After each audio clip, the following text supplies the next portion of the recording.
Desperate to reunite with his family, this man decides to do a robbery. However, things soon fall out of hand, and he has to gang up with other corrupt cops to frame one of their newest members for the ultimate plan. In Atlanta, a criminal crew meets up to plan a robbery. The crew consists of former Navy SEALs Michael Atwood and Russell Welch. Russell's ex-cop brother Gabe is also there. Since the mission they have this time is a little difficult, Michael agrees to recruit two corrupt APD detectives, Marcus and Franco. The team is brought together by Michael as he has a mission to retrieve a safe deposit box from a bank. The mission is risky, but the men are all experienced and know how to navigate the security systems and do everything without getting caught. Michael promises that everyone will have a big payout should the mission go successfully without a hitch. The team starts preparing to carry out the mission, ensuring that every inconsistency is prophesied and dealt with. Elsewhere, Chris Allen is getting ready for his first day as a detective in the Atlanta Police Department. He has a young family and hopes that his new job will help him provide for them sufficiently. Coincidentally, it's the same day that Michael and his crew are planning on robbing the bank. Within no time, they breach the bank by knocking out the security guards. Russell stands outside as a guard while Michael forces the bank manager to open the vault. He quickly gets the safety deposit box and calls his team to exit. They detonate a grenade at the exit to give the police a hard time and then leave. On their way, Gabe's bag suddenly explodes and a red smoke fills the truck. The team quickly realizes that Gabe has stolen money. The smoke makes it hard for the team to navigate through traffic, so they stop the car. They open fire on the heavy traffic and steal a car to make their escape after blowing up the vehicle they were in. They drive to an abandoned building and discard their clothing and everything that could lead back to them in the stolen car. Then they detonate the car. Franco and Gabe have an argument regarding the smoke explosion. Franco is angry that Gabe's greed could have led to them being arrested. On the other hand, Gabe is not apologetic for his actions, and a fierce argument ensues. Michael breaks up the fight, telling the men to keep their weapons away as another accident can happen. Russell warns Gabe of such acts in the future since they can endanger their lives. After the mess has been cleared, the team blows up the car and everything they used for the robbery and departs in different directions, careful not to rouse any suspicion. Police Sergeant Jeffrey Allen is assigned to investigate the robbery. It turns out that the safety deposit box stolen belonged to a Russian billionaire and contained information that would help overturn the recent conviction of a Jewish-Russian mafia boss. His cold-hearted wife Irina had been the one to orchestrate the robbery. Chris arrives at the station just in time to hear about the robbery.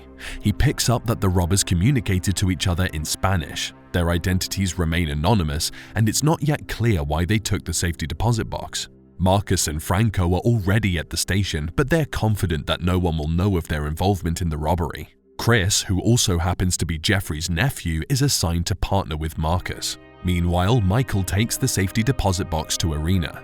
It turns out that Irina had held Michael's family captive and demanded that he do the robbery if he wanted to see them alive. Michael is excited to be reunited with his family, but Irina backs out of the deal.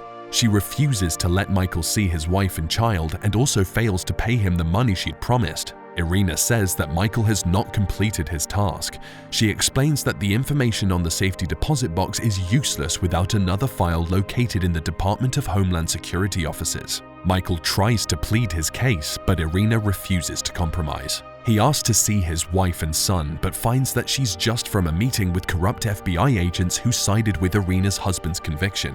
It turns out that Michael's wife, Elena, is Irina's sister, and she wants her brother-in-law freed too. Desperate to be reunited with his son, Michael has no option but to agree to the next robbery. He calls his crew to inform them of the mission. Everyone is worried since this is quite a great risk, but Michael promises that the payout will be enough to retire them. While discussing the next robbery, Michael is worried since Russell has yet to show up. Soon, his car approaches the team, but something is wrong. The group rushes to the car and finds that Russell has been fatally wounded. He explains that Irina's men had done this to ensure that Michael's team delivered on the next mission. Seeing his friend in so much pain makes Michael so angry, but he swallows his pain and mercy kills him. The team calls for a 999 action. This is where a police officer is shot and an officer down call is made, causing all the police officers to respond to the location immediately. The plan will distract the police officers long enough for the crew to carry out the mission. The team decides that the officer to go down will be Chris. This means that Marcus has to be extra nice to Chris so he can follow him to the predetermined location. On one call, Chris and Marcus are investigating a murder case. Chris sees a group of gangsters standing near the crime scene and tries to question them since they must have seen something. However, the thugs get into an argument with him that quickly escalates. Marcus steps in and helps Chris, warning him that in such areas the thugs are not afraid of cops and can easily kill them. The two then continue investigating and find out that the murderer is a local gang boss called Lewis. Chris, Marcus, and a few other policemen go to Lewis's location, causing a shootout. Lewis is detained, but he's vicious towards Chris. Later, Marcus takes Chris out on drinks for a job well done. However, Marcus realizes that Gabe has been following them. Marcus approaches Gabe, who is deeply traumatized from his brother's death. He wants to warn Chris about the 999 threat, but Marcus assaults him and sends him away, threatening to end him. Marcus tells Chris that Gabe is an informant. Despite the warnings from Marcus, Gabe is determined to save Chris's life, so he follows him home. Unfortunately, it turns out that Jeffrey had gotten a tip from a reliable informant that Gabe was involved in the robbery. He had, therefore, placed a tail on Gabe, and he quickly learned that Gabe was at Chris's house. He drives there and calls for backup. Gabe tries talking to Chris, but he runs away once he learns that the police are coming. On D-Day, Marcus takes Chris to an abandoned building and then sneaks away so Lewis can enter and eliminate Chris as part of the plan. Meanwhile, Frank and Michael sneak into the DHS, fighting their way through police officers. Back in the abandoned building, Gabe appears before Chris, wanting to reveal what has happened. However, Lewis shows up and shoots Gabe mistakenly. Chris rushes to Gabe so he can find out what Gabe wants to say, but Marcus causes a shootout that kills Gabe and leaves him with a bullet to the head. Chris calls in 999, which happens to be the code word Franco and Michael need to finish the next part of the plan. They steal the files and exit the building.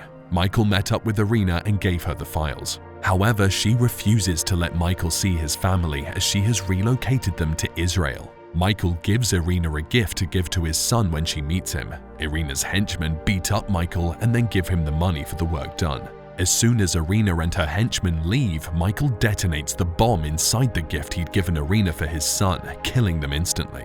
Michael calls Franco so they can split Irina's money, but Franco kills Michael and takes all the money. Meanwhile, Chris is going through Lewis's belongings. He'd been shot dead by SWAT when he finds a paper with the location where Chris should be. He learns that Marcus was part of the robbery team. Marcus is in the hospital, so Chris drives there.